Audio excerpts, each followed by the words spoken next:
ہمارے حضرت کے دور میں ایک دفعہ مدرسے کی گاڑی، طلبہ کی چھٹیاں ہوئیں تو پکنک کا پروگرام بنایا سب طلبہ کے ساتھ اساتذہ نے.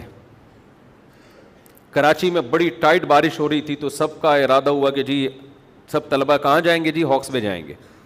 ہمارے استاذ بھی طلبہ بھی. تو گاڑی میں سارے ہاکس بے چلے گئے.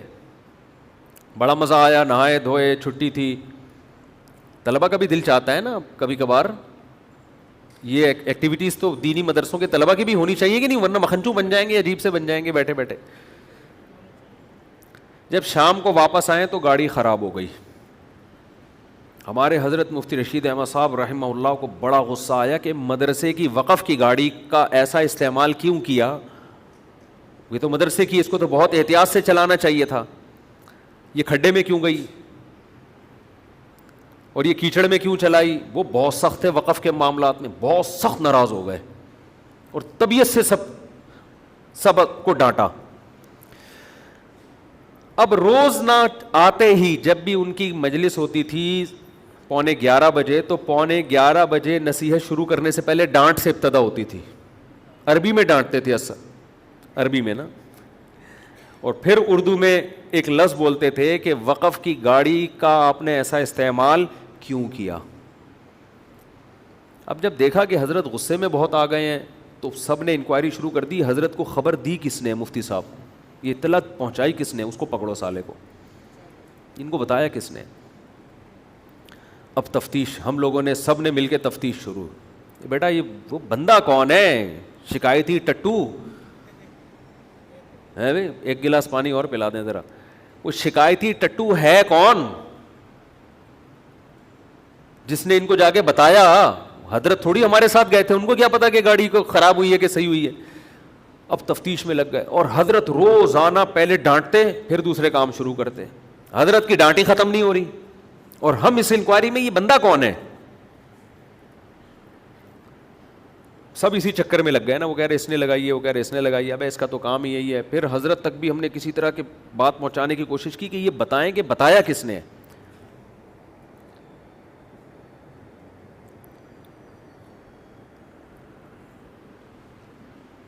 جزاک اللہ. الحمدللہ. تو ایک دن حضرت آئے، حضرت نے فرمایا کہ آپ لوگ سے جو گاڑی خراب ہوئی نا، جو اس کا غلط استعمال ہوا ہے گاڑی کا، یہ بھی جرم ہے. اس سے بڑا جرم یہ ہے کہ اس تفتیش میں کیوں پڑھ رہے ہو کہ شکایت کس نے لگائی. سیدھا سیدھا پرچہ لکھ کے دے دو نا، معذرت آئندہ نہیں کریں گے. یہ لکھنے میں کیا جا رہا ہے؟ یہ بڑے عبرت کی بات ہے. یہ حضرت نے جب کہا، جب ہم نے پیپر لکھ کے دیا حضرت کو کہ حضرت ہم سے بہت بڑی غلطی ہوئی ہے، مدرسے کی گاڑی کو اس طرح استعمال کیا کہ خراب ہو گئی، اپنی گاڑی سمجھ کے استعمال کرنا چاہیے تھا اور آئندہ ایسی حرکت نہیں ہو. یہ ہم نے پرچہ لکھ کے دے کے معذرت کر لی. حضرت نے اس پہ کہا کہ یہ جو آپ لوگوں نے پرچہ اب لکھ کے دیا ہے، پہلے لکھ کے دے دیتے.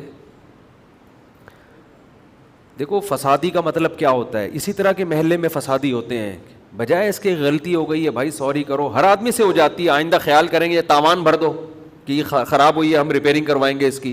کوئی طلبہ میں مالدار بھی ہوتے ہیں، وہ کہتے ہیں بھائی ہم ٹھیک کرا دیں گے. کہا کہ یہ جو جرم تھا نا گاڑی کو خراب کر دینا، اس سے بڑا جرم یہ ہے کہ اس تفتیش میں جو لگ گئے ہو نا، یہ شکایت کس نے لگائی ہے، یہ زیادہ بڑا جرم ہے. یہ فسادی ہونے کی علامت ہے کہ اصلاح کا جذبہ نہیں ہے. اس سے ایک نیا فساد کھڑا ہو جاتا ہے نا، اس نے شکایت لگائی ہے، وہ کہتے ہیں میں نے نہیں لگائی، ہم کہتے ہیں اس نے لگائی، اس سے نفرتیں. یہی کام آج ان لوگوں کے خلاف ہو رہا ہے جو برائی سے روکتے ہیں، بجائے اس کے کہ برائی سے روکیں، روکنے والے کے عیب تلاش کرنا شروع کر دیتے ہیں کہ ابے یہ تو خود ایسا ہے، ابے یہ تو خود ایسا ہے، ابے یہ تو یہ کر رہا تھا، ابے تو میرا کے سر پہ ہاتھ رکھا ہوا تھا اس نے، ابے یہ تو یوں کر رہا ہے. ابے چھوڑو بھائی، تمہیں جس برائی سے روکا جا رہا ہے اس کو فوکس کرو، توبہ استغفار کرو. دوسرے کی غلطیوں کو اللہ پہ چھوڑ دو، اللہ ٹھیک کرے گا، یہ آپ کا کام نہیں ہے. سمجھ میں آ رہی ہے بات کہ نہیں آ رہی ہے؟ فسادی آدمی کا 2 منٹ میں پتہ چل جاتا ہے. میاں بیوی میں جھگڑے ہوتے ہیں نا، کیا کیا جھگڑے ہوتے ہیں میں آپ کو بتاؤں گا، لوگ سمجھ جائیں گے ہماری بات ہو رہی ہے. وہ جھگڑے ہی پورا عنوان چینج کرنا پڑتا ہے. لوگ کہتے ہیں ہم نے اس لیے تھوڑی آپ کو جھگڑا بتایا تھا کہ آپ بتا دیں. کیا کیا جھگڑے ہوتے ہیں فساد کی وجہ سے, باتوں کا بھتنگڑ. بعض دفعہ غلطی نہیں ہوتی, بڑے کے سامنے آدمی کہتے جی ہو گئی ہے, سوری کر لے, اس میں اپنی بے عزتی محسوس نہ کرے آدمی کہ چلو جی ہو گئی غلطی. اچھا جی, اپنے آپ کو اتنا فنٹر کیوں سمجھتے ہو کہ ہم سے غلطی ہو ہی نہیں سکتی ہے بھائی؟ یار ہو گئی غلطی, ہم کون سا فرشتے ہیں بھائی, آئندہ نہیں کریں گے. اگلا بھی انسان کا بچہ ہوگا تو اگنور کر دے گا, نہیں ہوگا تو وہ بھی اسے گھسیٹتا رہے گا. تو نے تو خود مانا ہے تیری غلطی ہے. میاں بیوی کے اکثر جھگڑے اسی کیس نوعیت کے ہوتے ہیں. شوہر نے بیگم کو بول دیا تم نے یہ کیا, میں نے تو یہ کیا ہی نہیں ہے. اب تو چپ ہو جا بھائی, بس ایک دفعہ بات پارسل کر دی, اب کیا کرو, چپ ہو جاؤ. وہ آئندہ خود ہی احتیاط کر لے گی, بھائی شوہر دیکھ رہا ہے, یہ نہیں تم نے کیا ہے, یہ تمہاری وجہ سے ہوا ہے, میری وجہ سے ہوا ہی نہیں ہے, آپ نے کہہ کیسے دیا. ذرا سی بات ہوگی. اور ایک دفعہ ہمارے حضرت نے واقعہ سنایا, شوہر گھر میں بیوی کے کمرے میں گیا, دروازہ ذرا زور سے بند کیا اس نے, جیسے ہوتا ہے نا آرام کے بجائے دھاڑ کر کے, غلطی سے ہو گیا اس سے. بیوی نے کہا اور زور سے. یہ سچی مچی کا واقعہ ہے. بیوی نے کیا کہا, اور زور سے. اس کو بھی غصہ آ گیا, یار مجھ سے غلطی سے زور سے بند ہو گیا تو برداشت کر لے, مجھے طنز کیوں کر رہی ہے. اس نے اٹھایا پٹاخ کر کے زور سے دے گا. وہ بول کر لے کیا کرنا ہے. اس نے کہا مزہ نہیں آیا, اور زور سے ایک دفعہ پھر ہونا چاہیے. وہ بھی غصے میں آ گئی. اس کو غصہ اس بات کا آ رہا ہے کہ ایک تو آپ کی غلطی کہ پہلی دفعہ زور سے بند کیا, اب جب میں نے تنبیہ کی ہے تو بجائے سوری کرنے کے اور زور سے. بھائی آپ کا تنبیہ کا اسٹائل ہی ٹھیک نہیں ہے. تھوڑا سا شوہر ہلکا پھلکا سا سمجھ لو. اگر غلطی سے اس نے کر دیا ہے تو اس کے کہیں کہ ایکسکیوز می سر. یہی اگر ایئر ہوسٹس ہوتی اور آپ کے ہاتھ سے چائے کی پیالی گر جاتی تو یہ کہتی ایک دفعہ پھر, یہ کپ لے اس کو بھی توڑو. وہ بات کرتی ہے ایسے, یا آپ سے کب گر گیا ہے نا, یہ وہ خود ہی آپ سے رہا ہوتا ہے, سوری وہ کر رہی ہوتی ہے. آدمی کہتا ہے ایک اور دفعہ توڑ دوں میں, اتنے اچھے اخلاق ہیں یار. حقیقت ہے, اتنے اچھے اخلاق سے بات کرتی ہے کہ غلطیوں پہ بھی ایکسکیوز خود کر رہی ہوتی ہے ایئر ہوسٹس.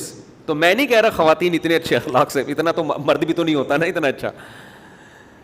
لیکن خاتون کو چاہیے تھا کہ جب مرد نے زور سے دروازہ بند کر دیا, دیکھ لو یا تو غلطی سے کیا ہوگا یا اس کا میٹر کسی بات پہ شارٹ ہوگا. تو جب اگلے کا میٹر شارٹ ہے تو آپ اور اس کو چنگاری کیوں لگا رہی ہو, چپ کر کے بیٹھ جاؤ, بعد میں کہہ دینا اس کو,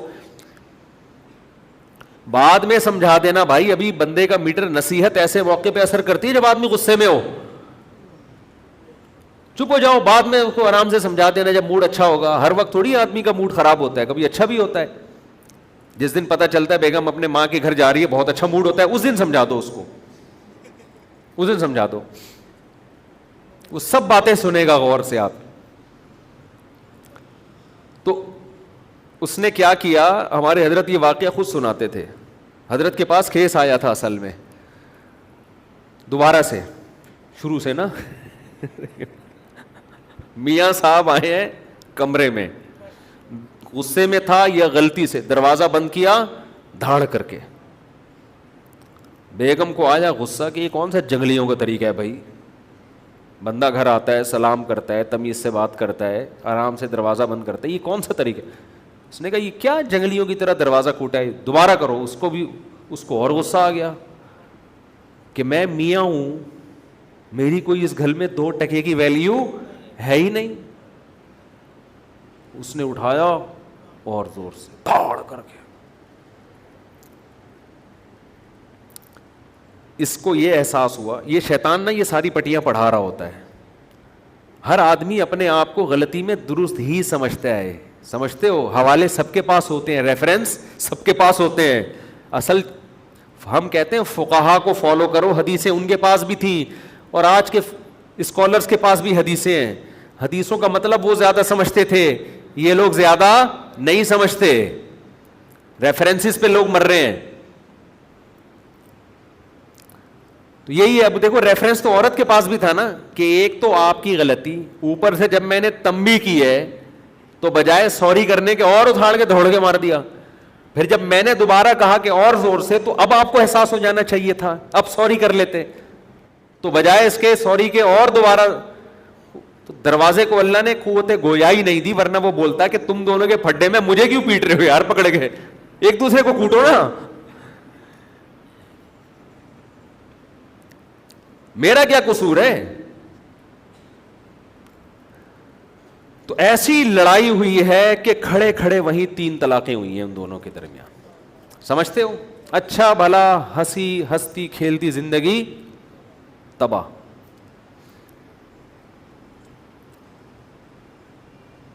کتنا اثر پڑتا ہے دونوں خاندانوں پہ, کتنا برا اثر پڑتا ہے. اور آج کل پھر اس سے بڑا اثر یہ کہ حلال کو حرام کو حلال کر لیتے ہیں, اہل حدیث سے فتوے لا کے وہ 3 طلاقیں دے کے رکھ لیتے ہیں. یہ پھر ساری زندگی زنا کا, ساری زندگی کا زنا.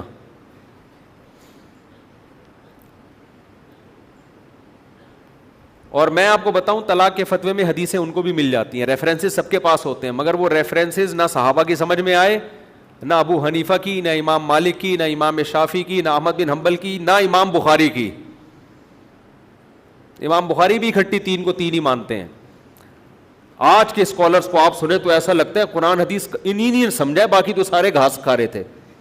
اور ہم جب بات کرتے ہیں تو کہتے ہیں یہ اپنے فرقے کو پروموٹ کر رہے ہیں, مسلک کو. جو صحابہ کی بات کر رہا ہے, چاروں ائمہ کی بات کر رہا ہے, محدثین کی بات کر رہا ہے, اس کو فرقہ پرست کہ یہ بہشتی زیور کا دفاع کر رہا ہے. اور جو بات کر رہا ہے اپنے فرقے کی, لیبل قرآن حدیث لگا دیا, اس کو لوگ فرقہ پرست